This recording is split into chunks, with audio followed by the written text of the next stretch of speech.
தமிழக அனைவருக்கும் வணக்கம். அஜித், அர்ஜுன், த்ரிஷா அவர்கள் நடிப்புல மகிழ் திருமணி அவருடைய இயக்கத்துல விடாமுயற்சி இந்த திரைப்படம் வெளியாயிருக்கு. இந்த திரைப்படத்தோட கதை என்ன பாத்தீங்கன்னா, அஜர்பைஜான்ல காதல் திருமணம் செய்து கொண்டுதான் அர்ஜுனன் கையில், அதாவது அஜித் அவர்களும் த்ரிஷா அவர்களும் இவங்களோட 12 வருஷ திருமண வாழ்க்கையில சின்ன சின்ன பிரச்சனை வந்து ஒரு கட்டத்துல இல்ல நம்ம பிரிஞ்சிடலாம் அப்படின்னு முடிவெடுக்கிறாங்க. சோ நான் விவாகரத்து வாங்குற வரைக்கும் நான் எங்க அப்பா அம்மா வீட்லயே இருக்கேன் அப்படின்னு த்ரிஷா அவர்கள் சொல்ல, சரி நானே கொண்டு போய் விடுறேன் அப்படின்னு அஜித் அவர்கள் கொண்டு போய் விடுறாங்க. அப்படி போற வேலை பாத்தீங்கன்னா அது கிட்டத்தட்ட ஒரு பாலைவனம் மாதிரி ஒரு 9 hours டிராவல்ஸ். அப்படி போகும்போது காரு பிரேக் டவுன் ஆகி நின்றுது. அந்த இடத்துல யாருமே இல்லாத அந்த பாலைவன ரோட்ல ட்ரக்ல வர அர்ஜுன் ரெஜினா ஜோடி பாத்தீங்கன்னா, நாங்க உங்களுக்கு ஹெல்ப் பண்றோம் அப்படின்னு சொல்லி, நீங்க உங்களோட காரை பொறுமையா ரெடி பண்ணிட்டு வாங்க, நாங்க உங்க ஒய்ஃபா பக்கத்துல இருக்க கஃபேல டிராப் பண்றோம் அப்படின்னு சொல்லி த்ரிஷா அவர்களை கூட்டு போயிடுறாங்க. அஜித் அவர்களும் தன்னோட காரை ரெடி பண்ணிட்டு அந்த கஃபேக்கு போயிட்டு என்னோட மனைவி இங்க வந்தாங்களா அப்படின்னு சொல்லி விசாரிக்கும் போது, அப்படி இங்க யாருமே வரல அப்படின்னு அங்க இருக்கிற எல்லாருமே சொல்லும் போது தான் அவருக்கு ஒரு விஷயம் புரியுது, தன்னோட மனைவியை கடத்திட்டாங்க அப்படின்னு. அதுக்கப்புறம் தன்னோட மனைவியை யார் கடத்தினா, ஏன் கடத்தினாங்க, அதுக்கப்புறம் என்ன ஆச்சு அப்படின்றதா இந்த விடாமுயற்சி திரைப்படத்தோட கதை. இந்த படம் கதைப்படி முழுக்க முழுக்க அஜர்பைஜானே நடக்கிறதுனாலையும் அஜர்பைஜானை எடுத்ததுனாலையும் பல காட்சிகள் ஆங்கிலத்திலும் அஜர்பைஜானிஸ்லயும் பேசினால விஷுவலா இந்த படம் ஒரு ஹாலிவுட் ஒரு வேற்றுமொழி திரைப்படம் மாதிரி நமக்கு இருக்கிறதுனால இந்த படத்தோட நம்மளால பெருசா கனெக்ட் ஆக முடியாம ஒரு அந்நியமான ஃபீல் இந்த திரைப்படத்துல இருக்கு. அதே மாதிரி இந்த திரைப்படத்தை 2.5 மணி நேரத்துக்கு எடுத்து வச்சிருக்காங்க. ஒண்ணு, இந்த படத்துல 2.5 மணி நேரத்துக்கான ஸ்கிரீன் பிளே இருந்திருக்கணும். அப்படின்னா இந்த படத்தோட கதைக்கு ஏற்ற மாதிரி இந்த படத்தை ஒரு 1.5 மணி நேரமா குறைச்சிருக்கணும். அதை விட்டுட்டு நாங்க தமிழ் படம் எடுக்கிறோம் அதனால இப்படிதான் எடுப்போம்னு 2.5 மணி நேரம் ஜப்பு மாதிரி இழுத்து வச்சிருக்காங்க. இந்த படம் ஒரு கட்டத்துக்கு மேல என்ன ஆகுது அப்படின்னா, இந்த ஹாலிவுட் டிவி எல்லாம் பாத்தீங்கன்னா இந்த டிவி சீரியல்ஸ் இந்த டிராமா போடுவாங்க, கிட்டத்தட்ட ஒரு ஹாலிவுட் டிவி சீரியல் டிராமா பாக்குற ஒரு ஃபீல் தான் இந்த படம் இந்த 2.5 மணி நேரம் ஜப்பு மாதிரி இழுத்தனால ஒரு சீரியல் பாக்குற எஃபெக்ட் தான் இருந்தது. அடுத்து அஜித் சார் அவருடைய இமேஜ்ல இருந்து ரொம்ப இறங்கி வந்து இந்த ஓவர் சீன் இந்த ஆர்ப்பாட்டம் எதுவுமே இல்லாம இல்ல இது போதும் அப்படின்ற மாதிரி ரொம்பவே இறங்கி வந்து டவுன் டு எர்த்தா அவர் நடிச்சிருக்கிறாரு. அது அவரோட பெருந்தன்மை. ஆனா அஜித் சார் ஸ்கிரீன்ல பார்த்து செலிப்ரேஷன் பண்ண போற அவரோட ரசிகர்கள் இருக்காங்க, அவங்களுக்கு இது வந்து பெரிய ஏமாற்றம் தான். ஏன்னா அஜித் சார் ஸ்கிரீன்ல பார்த்து செலிப்ரேஷன் பண்ற அளவுக்கான காட்சிகள் இந்த படத்துல வந்துட்டு எதுவுமே இல்லை அப்படின்றது உண்மையாவே அஜித் ரசிகர்களுக்கு ஒரு பெரிய ஏமாற்றம் தான். ஏன்னா படம் ஆரம்பிச்சு அந்த முதல் 10 நிமிஷம் மட்டும்தான், அந்த முதல் 10 நிமிஷம் அந்த செலிப்ரேஷன் பண்றாங்களா அதோட சரி. 10 நிமிஷத்துக்கு அப்புறம் பாத்தீங்கன்னா பின் டிராப் சைலண்ட், இன்னும் இலை வீட்டுக்கு வந்த மாதிரி அவன் சைலண்டா இருக்கிறாங்களா இல்லையான்ற தெரியாத அளவுக்கு அவ்வளவு நிசப்தமா இருந்தது படம் ஆரம்பிச்ச 10 நிமிஷத்துக்கு அப்புறம். நம்ம உண்மையிலே அஜித் சார் படம் தான் பார்க்க வந்திருக்கோமா இல்ல வேற ஏதாவது படம் பார்க்க வந்திருக்குமான்ற சந்தேகம் எழுது.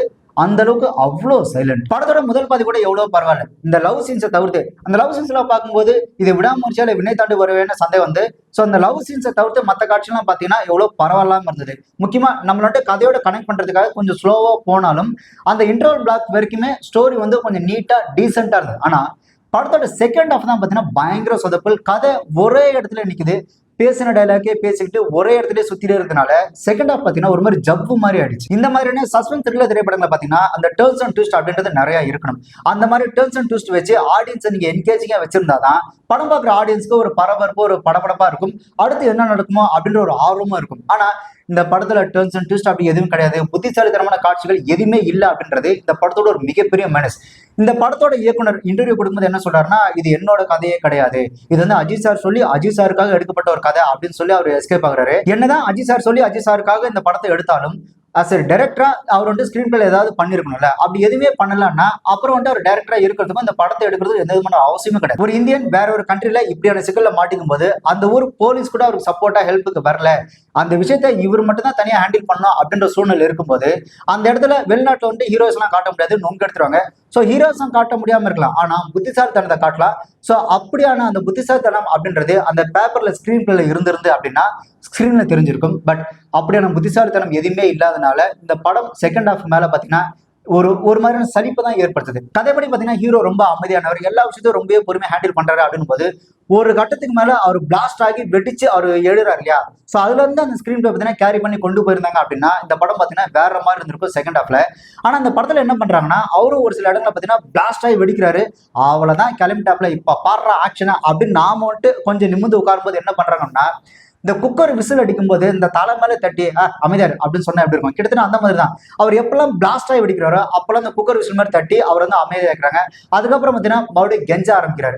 அவர் வந்துட்டு ரொம்ப ஓவரா கெஞ்சினாரோ, ஏன் இவ்வளவு வச்சிருக்காங்க அப்படின்ற ஃபீல் நமக்கே வருது. ஆக்சுவலா அஜித் சார் பார்த்தீங்கன்னா ஒரு நல்ல பெர்ஃபார்மர், அப்படியான ஒரு நல்ல பெர்ஃபார்மர் இந்த படத்துல எப்படி பயன்படுத்திருக்காங்க அப்படின்னா, சந்தைக்கு போகணும் ஆத்தவியம் காசு கொடு அப்படின்னு சொல்லி அழுதுட்டே ஒரு பெர்ஃபார்மன்ஸ் அந்த மூஞ்சி வச்சிருந்தா எப்படி இருக்குமோ கிட்டத்தட்ட அந்த மாதிரி தான் பல காட்சிகளை அஜித் அவர்களை காமிச்சிருக்காங்க. அடுத்து படத்துல வர டைலாக் ஆக்சுவலா அந்த டயலாக் எப்படி இருந்தது அப்படின்னா, அஜித் சார் அவரோட ரசிகர்களுக்கு இந்த அறிக்கை விடுவார்ல, அந்த மாதிரி தான் இருந்தது. ஆரோக்கியமாவும், சந்தோஷமாவும், மன நிம்மதியோட வாழுங்க அப்படின்னு.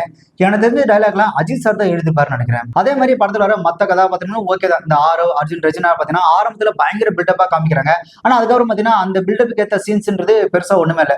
சோ அவங்களுக்கு அந்த சீன்ஸாவே பெரிய ஸ்பேஸ் இல்லாதனால அவங்களோட நடிப்புக்கும் பெரிய அந்த இடமும் இல்லாம போயிடுச்சு. அதே மாதிரி த்ரிஷா 2, 3 காட்சிகள் தான் வராங்க. அவங்களுக்கும் நடிப்புல பெருசா பங்கு இல்ல. அதே மாதிரி இந்த அர்ஜுன் ரெஜினா அவங்களுக்குன்னு ஒரு பிளாஷ்பேக் ஒன்று வைக்கிறாங்க. அந்த பிளாஷ்பேக்லாம் பார்த்தீங்கன்னா பயங்கர அபத்தமா தான் இருக்கு. அதெல்லாம் இன்னும் கொஞ்சம் ஸ்ட்ராங்கா காமிச்சிருக்கலாம். அதே மாதிரி நாங்க உங்களை வந்து இந்த ஸ்கெட்ச் போட்டு தான் உங்களை தூக்கியிருக்கோம் அப்படின்னு அர்ஜுனும் ரெஜினா அவர்களும் அவங்க டீமும் சொல்றாங்க. ஸோ அவங்க ஸ்கெட்ச் போட்டு அப்படி என்ன பேக்ல ஒர்க் பண்ணாங்க அப்படின்னு அதுக்கான அந்த பேக்ரவுண்ட் சீன்ஸ் வந்து இன்னும் கொஞ்சம் காமிச்சிருந்தாங்க அப்படின்னா அட்லீஸ்ட் அதுவாவது கொஞ்சம் வேலிடா இருந்திருக்கும். மற்றபடி படத்துல பெருசா சொல்றதுக்கு வேற ஒண்ணுமே இல்லை. பட் என்னதான் இருந்தாலும் படம் டெக்னிக்கலா பாத்தீங்கன்னா ரொம்பவே நல்லா இருக்கு. முக்கியமா இந்த சினிமாட்டோகிராஃபர் ஓம் பிரகாஷ் பாத்தீங்கன்னா பயங்கர ஹார்ட் ஒர்க் பண்ணிருக்காருன்றது நல்லாவே தெரியுது. இந்த ஆக்ஷன் சீக்வன்ஸ் சேசிங்லாம் பாத்தீங்கன்னா ரொம்பவே சூப்பரா ஒர்க் பண்ணிருக்காங்க. அதே மாதிரி ஸ்டண்ட் சீக்வன்ஸ் பாத்தீங்கன்னா பயங்கரமா இருந்தது. முக்கியமா ஒரு கார்ல பாத்தீங்கன்னா ஒரு ஸ்டண்ட் ஒன்று இருக்கும். இந்த டாப் ஆங்கிள் காருக்குள்ள ஒரு ஸ்டண்ட் இருக்கும். அதெல்லாம் சூப்பரா எடுத்திருந்தாங்க.